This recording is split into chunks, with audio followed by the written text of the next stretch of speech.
If we go into more specifics about that, then it would say in the electromagnetic area, we have radiations that are generated by the power system in your house, the electrical wiring that is taking the energy to your refrigerator, your lamps, and your television and so forth. And we have issues with what I would class as communications radiations. That started off with cell phones, but it's progressed now to be, pagers, MP3 players, cell phones, cordless phones, wireless internet connections, games like Wii and Xbox 360, which all have emissions that are filling your living environment with, let's call it what it is, it's electromagnetic pollution.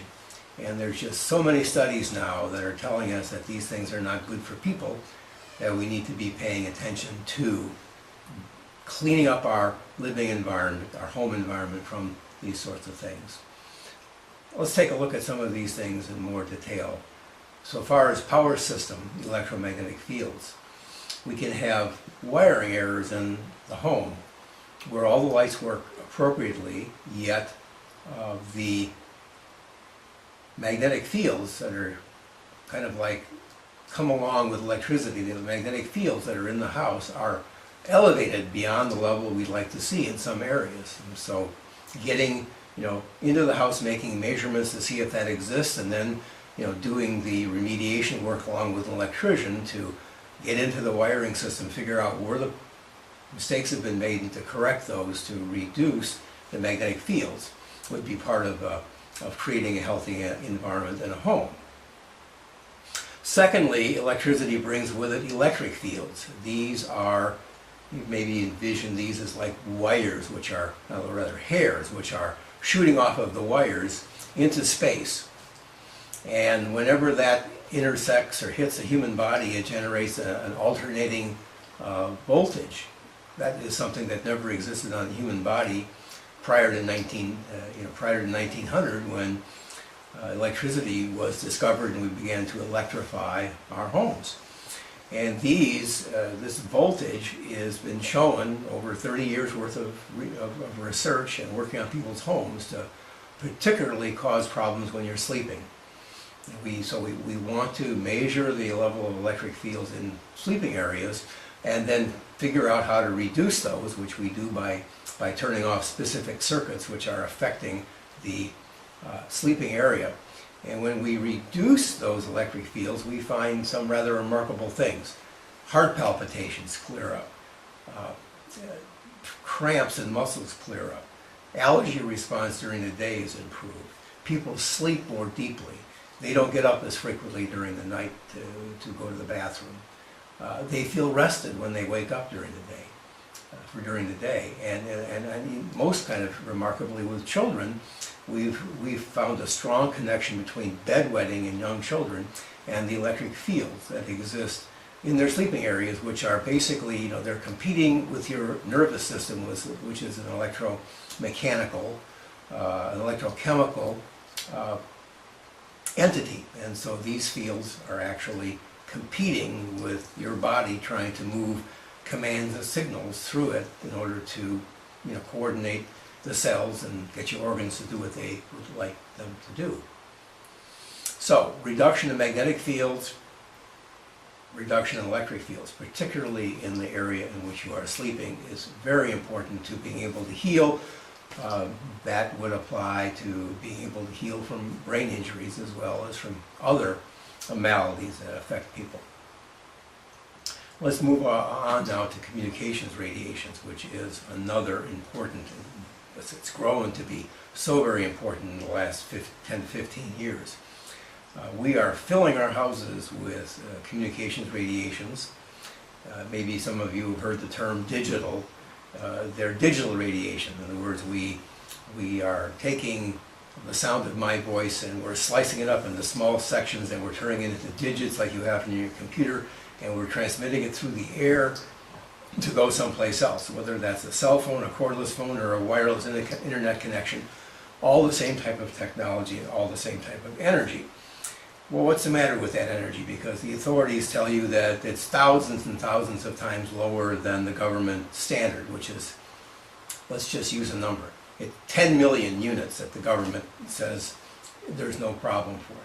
The unfortunate part is the government standards have been developed to reflect the microwave oven effect, which is to say tissue heating in the human body. And so therefore, if you're below this 10 million number, there's no problem with the tissues in the body heating up.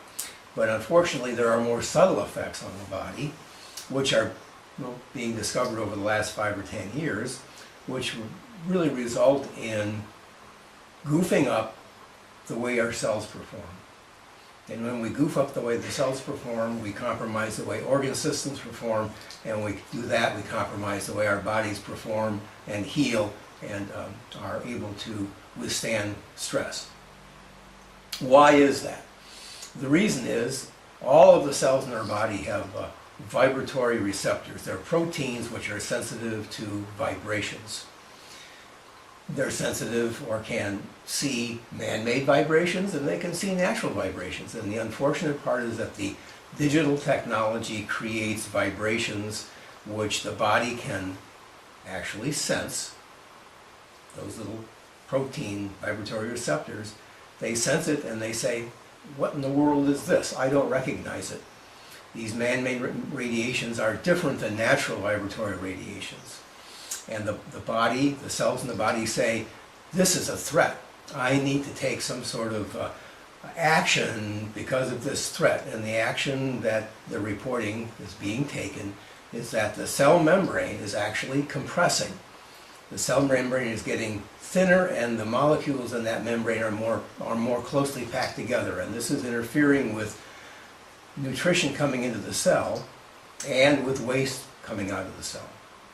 And as this exposure continues over long periods of time, we compromise the energy level of the cell's ability to communicate with other cells, and the cell's abilities to act together to form an organ which is doing a specific thing. And that organ includes, in a broader context, our immune system. And so these radiations are affecting and compromising our immune systems as well. So, that being said, and without going into a lot more detail about the technology of this, we need to be cleaning out our houses. We need to throw away cordless phones, get rid of that cordless, the wireless interconnection for your internet. You have to unplug all of these game consoles, because even though you turn them off, they're still emitting energy when they're sitting there. So they have to be turned off, unplugged at night. Keep your children off of these things except for limited periods of time. Turn off cell phones when you come home. You can forward your cell phone over to a landline, and it'll ring on your regular telephone. You don't want to talk to people on your landline using a cordless telephone, because those have the same digital energy.